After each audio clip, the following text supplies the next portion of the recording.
Bienvenidos a nuestro viaje a través del tiempo, donde exploraremos uno de los periodos más intrigantes de la historia mexicana, el Segundo Imperio Mexicano. Después de la independencia de México de España en 1821, el país experimentó un periodo turbulento de conflictos políticos y sociales, incluyendo la guerra civil y la intervención extranjera.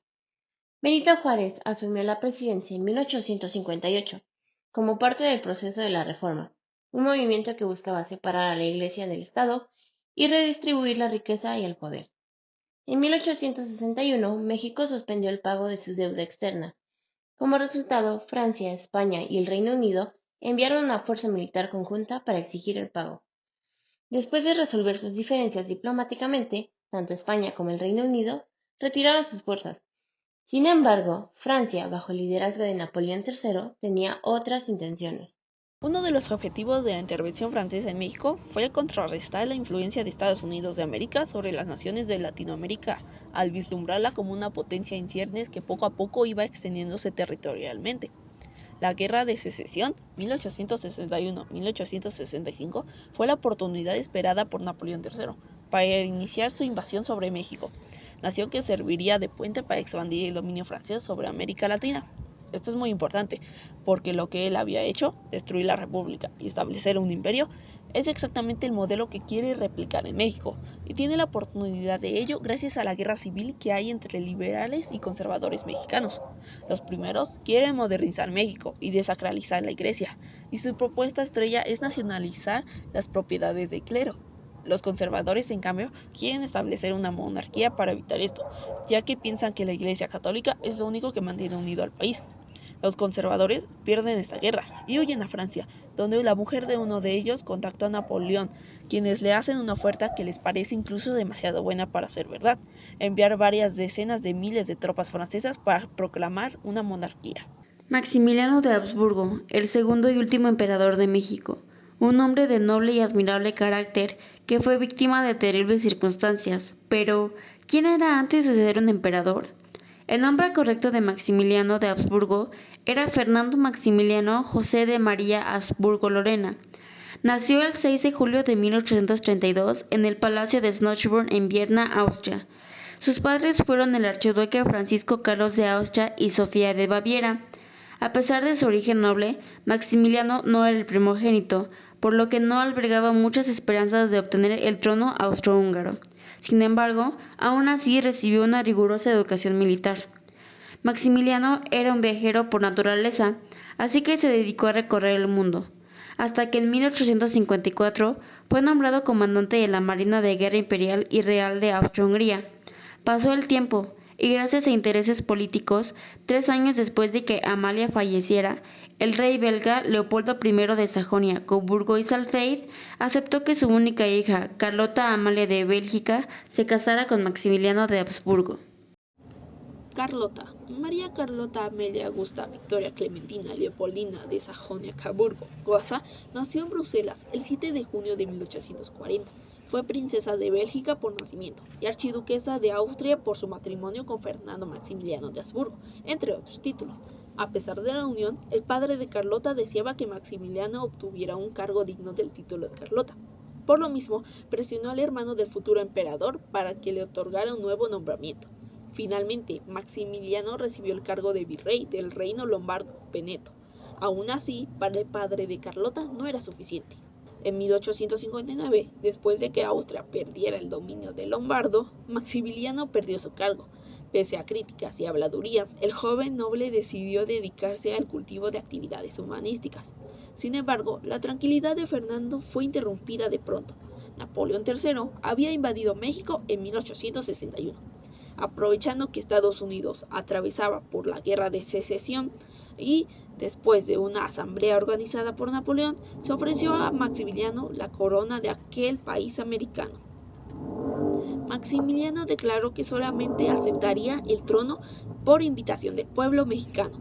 Asimismo, la regencia organizó elecciones con el resultado definitivo antemano. En octubre de 1863 envió una diputación a Miramar, y el archiduque de Habsburgo aceptó el trono de Moctezuma, el 10 de abril de 1864. En el Tratado de Miramar, firmado ese mismo año por los representantes de Maximiliano y Napoleón III, se estableció el apoyo militar y la inversión de capital francés en México. Maximiliano y Carlota llegaron a México con grandes esperanzas de unificar y modernizar el país, pero pronto se enfrentarían a desafíos inesperados. Resistencia de los liberales mexicanos liderados por Benito Juárez. La resistencia contra el Segundo Imperio Mexicano fue encabezado por los liberales mexicanos, bajo el liderazgo destacado de Benito Juárez. Juárez, un abogado de origen indígena, se convirtió en un símbolo de la lucha contra la intervención extranjera y la restauración de la República Liberal en México. Su gobierno, en el exilio, mantuvo la resistencia contra el emperador Maximiliano I y las fuerzas imperialistas, defendiendo los principios democráticos y la soberanía nacional. Intervención extranjera y apoyo de Francia. El Segundo Imperio Mexicano fue el resultado de la intervención extranjera, especialmente de Francia, que buscaba expandir su influencia en América Latina. Aprovechando las tensiones políticas internas en México, Francia decidió respaldar el establecimiento de un gobierno monárquico encabezado por Maximiliano I, un archiduque austriaco. Esta intervención extranjera provocó una fuerte resistencia por parte de los liberales mexicanos, quienes rechazaron la imposición de un régimen monárquico y lucharon por la defensa de la República. Batallas claves y resistencia popular. La resistencia contra el Segundo Imperio Mexicano se caracterizó por una serie de batallas cruciales que marcaron el curso de la historia mexicana. A lo largo del conflicto, la resistencia popular se manifestó en diferentes formas, desde levantamientos armados hasta acciones de sabotaje y resistencia civil, desafiando la ocupación extranjera y la autoridad del emperador Maximiliano. La resistencia contra el Segundo Imperio Mexicano fue feroz, con batallas que marcaron la historia y el destino del país.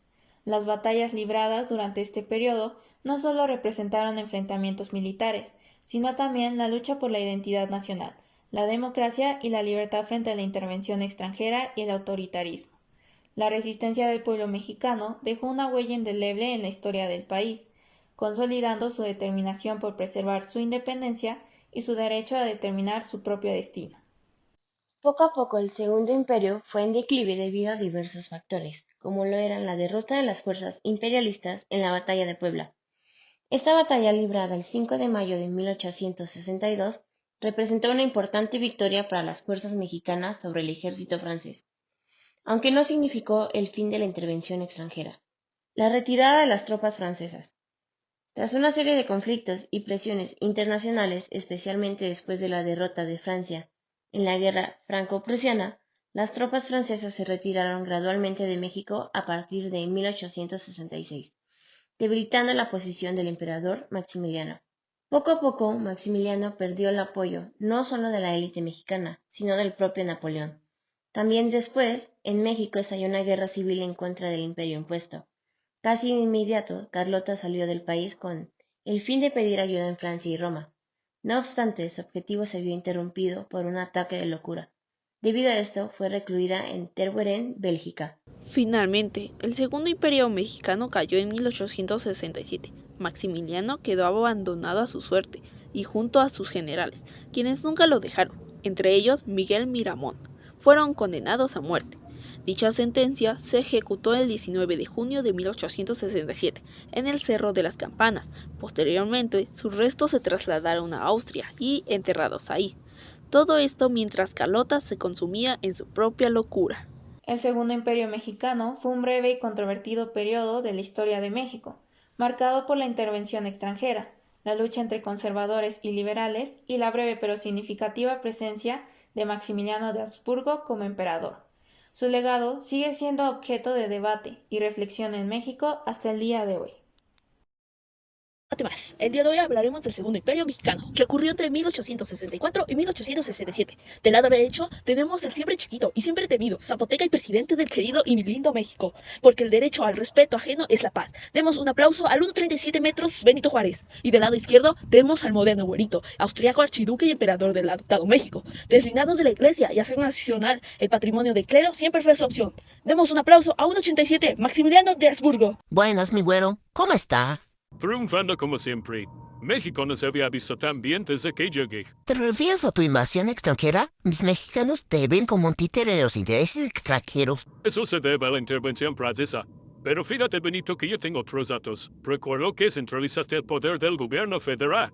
¿Acaso no tuviste tensiones de los estados que buscaban más autonomía? ¿Sabes por qué soy reconocido, Principito? Por ser líder de la lucha por establecer y mantener un gobierno republicano. Yo creía que era por tu estatura. Aún así, un pueblo al que la economía le fue bajando, gracias a tus conflictos políticos bajo tu liderazgo, devataste la economía. A cualquiera se le puede dificultar la economía al verse envuelto en una pelea. Lo que es preocupante es que aún no puedes consolidar tu imperio. Para este punto, mi victoria es más segura, Y yo soporto las resistencias de los partidos de la República. lo que limita tu capacidad para gobernar de buena forma. Aún así, hice más cosas. Distribuí las tierras a los campesinos, propuse leyes que protegieran los derechos de los indígenas y sus costumbres, promoví la reforma agraria, separé a la iglesia del Estado, remodelé el castillo de Chapultepec, creé escuelas. Bueno, sí, creo que ambos hemos hecho un trabajo muy bueno. Lástima que uno acabó muerto por no lograr el éxito.